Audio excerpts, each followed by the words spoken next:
కన్నీరు కార్చాడో అని నీవు ఏ సంఘానికి వెళ్దామనుకుని దేవుడు దర్శనం చూపెట్టి ఆ సంఘంలో నీవు నిలిచి ఉండాలి. నువ్వు తీసుకున్న నిర్ణయం కష్టమైనా, బాధ అయినా, ఇబ్బంది అయినా, ఏదైనా నిర్ణయానికి నువ్వు కట్టుబడి ఉండాలి. సరైన నిర్ణయం. ప్రభా, నా అనారోగ్యంలో స్వస్థపరిస్తే నీతోనే ఉంటాను అంటారు. ఆర్థిక రుణాలు తీరిపోతే నీతోనే ఉంటాను ప్రభు అంటారు. నా పిల్లకి వివాహం అవుతే నీతోనే, గర్భఫలం అవుతే నీతోనే, చక్కని ఇల్లు కడితే నీతోనే, నిన్నే ఆరాధిస్తాను, నీవే కావాలి ప్రభా నాకు అనుకుని తీసుకున్న నిర్ణయం, ఆ నిర్ణయమే నీకు ఆశీర్వాదాన్ని తీసుకొస్తుంది. చివరి వరకు నిర్ణయం.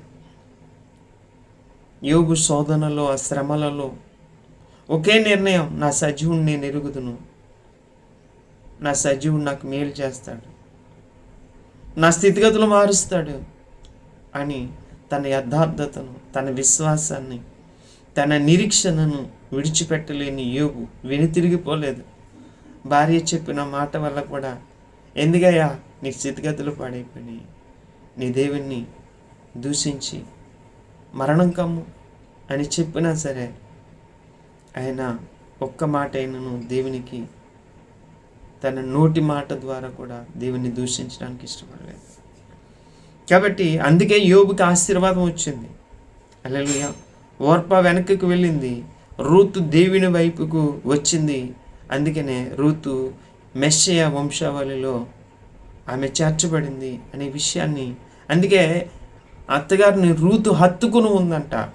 హత్తుకుని ఉంటే, దేవుని హత్తుకుని ఉంటే ఆశీర్వాదాలు నీ వెంటే వస్తాయి. హల్లెలూయా. అందుకనే మెస్సయ వంశావళిలో ఉండడానికి రూతుకు గొప్ప భాగ్యాన్ని దేవుడు కలుగజేశాడు. నీవు దేవుని రాజ్యంలో ఉండడానికి, నిత్య జీవరాజ్యంలో ప్రవేశించడానికి దేవుడు నిన్ను ఉంచబోతూ ఉన్నాడు. భూలోక ఆశీర్వాదం పాటు పరలోక ఆశీర్వాదం దేవుడు నీకు ఇవ్వబోతూ ఉన్నాడు.